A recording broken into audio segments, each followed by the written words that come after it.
जय श्री कृष्ण।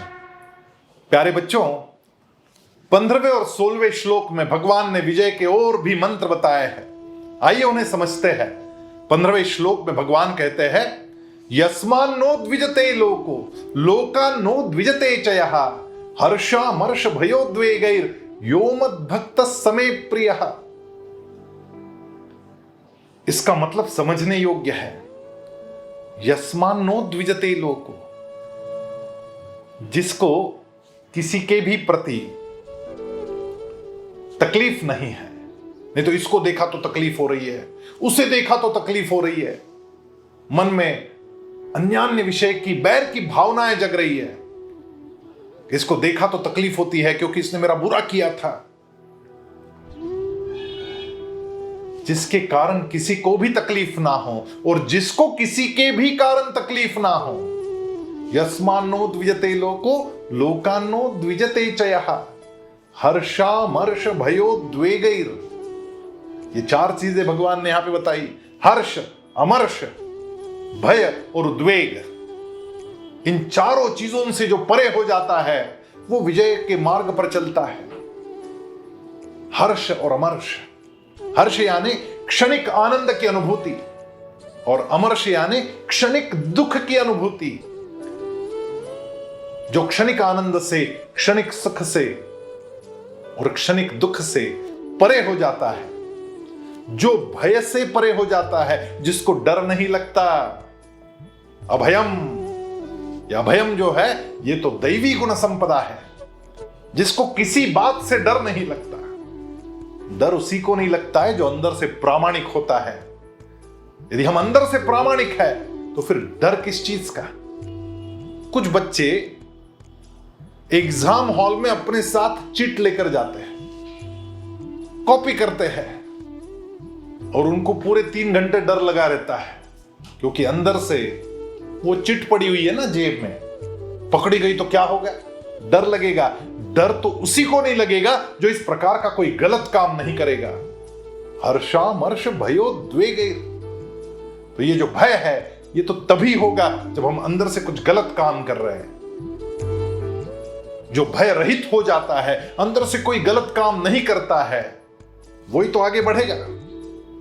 कॉपी करने वाले कभी नहीं आगे बढ़ सकते।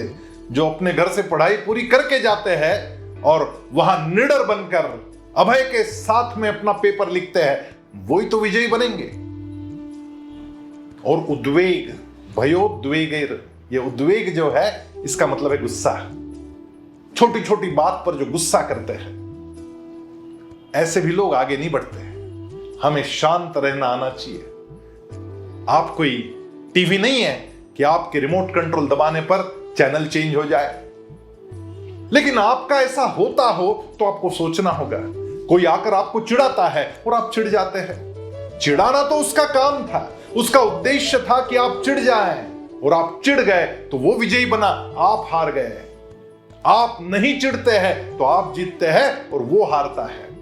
और इसलिए कभी कोई बच्चा आपको चिढ़ाने आता है तो ध्यान रखिएगा, आप नहीं चिढ़ेंगे तो आप जीतेंगे। ये उद्वेग जो है, ये जो क्रोध है, इस पर जो संयम कर सकता है वही तो आगे बढ़ेगा। अनपेक्ष शुचिर्दक्ष उदासीनो गतव्यथाः सर्वारंभ परित्यागी यो मद्भक्तः समे प्रियः।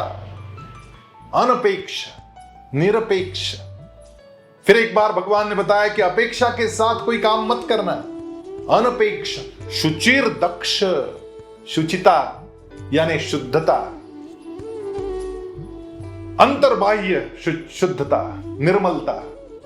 मैं प्रतिदिन सुबह स्नान भी करता हूं और अपना पेट भी साफ करता हूं और अपना मन भी साफ रखता हूं। बिना नहाए धोए स्कूल में आएंगे तो आपका पढ़ाई में मन नहीं लगेगा, तो आप विजयी कैसे बनेंगे। शुचिर दक्ष, शुचिता भी चाहिए और दक्षता भी चाहिए। दक्षता का मतलब है सजगता, अलर्टनेस, कि मैं अलर्ट हूं। मेरे इर्द गिर्द जो कुछ चल रहा है मेरा ध्यान है उन चीजों की तरफ। और खास करके जब मेरे शिक्षक मुझे पढ़ा रहे हैं तब मैं पूरी दक्षता के साथ में पूरी अलर्टनेस के साथ में मैं उन चीजों को समझ रहा हूं, उसकी ग्रास्पिंग हो रही है। एकाग्रता यानी कॉन्सेंट्रेशन, ग्रास्पिंग यानी आकलन, और स्मरण यानी मेमोरी। ये तीनों चीजें आपकी बढ़ने लगती है जब आप इस मार्ग पर चलते हैं। तो भगवान कहते हैं सर्वारंभ परित्यागी यो मद भक्त समे प्रियः। ऐसे ही भक्त मुझे अत्यंत प्रिय होते हैं, और यदि वो मेरे प्रिय भक्त है तो वो विजयी बनेंगे ही बनेंगे। जैसे अर्जुन विजयी बना वैसे हम भी विजयी बनते हैं, विजय के मार्ग पर चलते हैं। जय श्री कृष्ण।